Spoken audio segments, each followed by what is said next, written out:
We're talking about a provisional government. In Russia, they're going to make a government that can just hold the country through until they figure out what they're going to want to do with their government. Okay, so this government's making provisions for the people, but the Bolsheviks are going to be the opposition. Okay, and you know what opposition means? It means to oppose. So the Bolshevik Revolution is going to be successful. Trotsky is going to end the participation in the war. And what he's going to do is accept a harsh agreement with Germany, leading to a civil war. Lenin is going to rise and establish a new economic plan for Russia, and the Soviet Union is going to emerge. So in the next, not the next unit, but the unit after that, we're going to talk about the Cold War and the Soviet Union, okay? Then the United States. What's going to happen is that the United States is not going to enter the war until 1917, okay? We had continued to try to maintain a policy of neutrality. We tried to stay neutral under Woodrow Wilson. I always think of Woodrow Wilson and World War I. You got the two W's, okay? What's going to happen is that the Lusitania is going to be a British passenger ship, and German U-boats are going to sink the Lusitania. It's going to kill 1,200 people.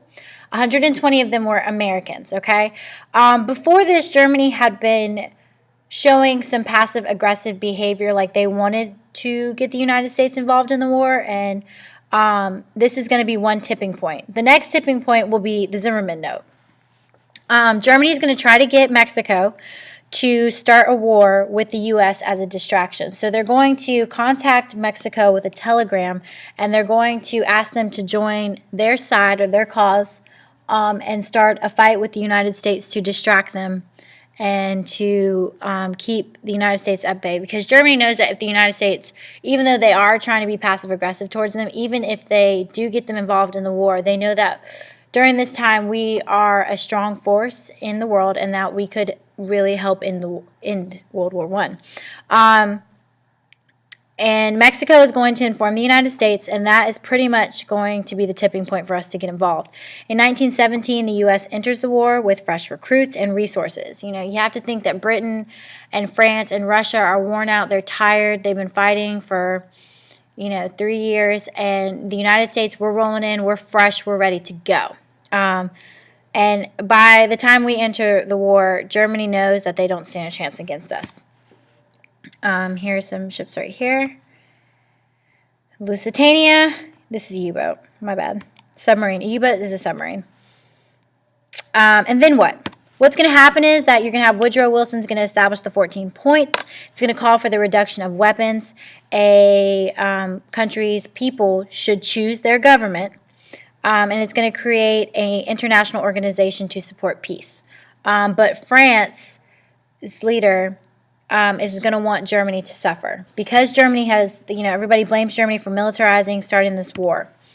When we talk about the Treaty of Versailles, or Versailles, sorry. No, that's Versailles. Yep. No, that's Versailles.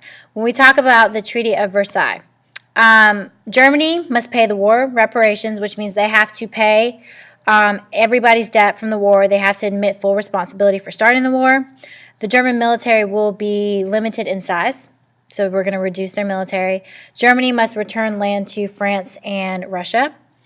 Poland will become independent, so they will take the land in Poland away from Germany.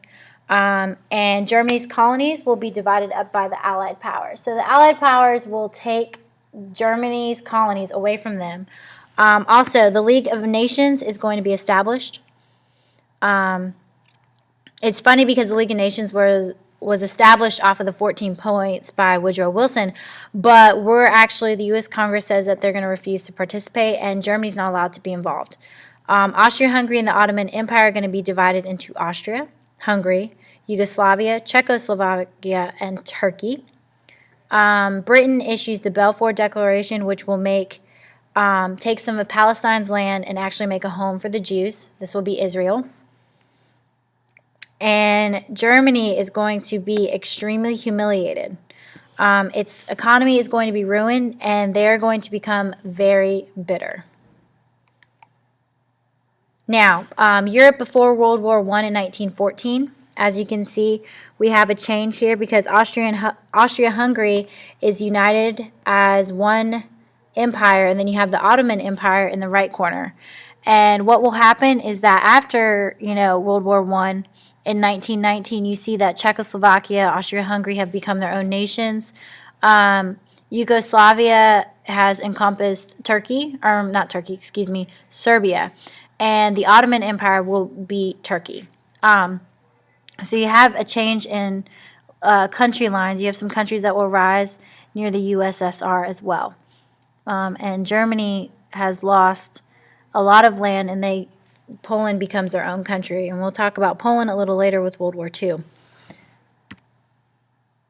Now, the cost of war. This is something you don't have to write down, but you can just listen to. When we talk about the cost of war, there will be 8.5 million soldiers killed in World War I, 13 million civilians killed. Civilians are people who are not fighting in the military or fighting for the war. 21 million people will be wounded. It will cost $332 billion, this war will. Remember, war is expensive. Ammo, people, boots, food, tanks, all of it is expensive. Travel. When we talk about the Europe's economy, it's going to decline during this time, especially Germany, because they're paying back the war debt. The U.S. and Japan will emerge after World War I as world superpowers. And communism will rise in the Soviet Union. And there will be other political instabilities rising in Europe during this time.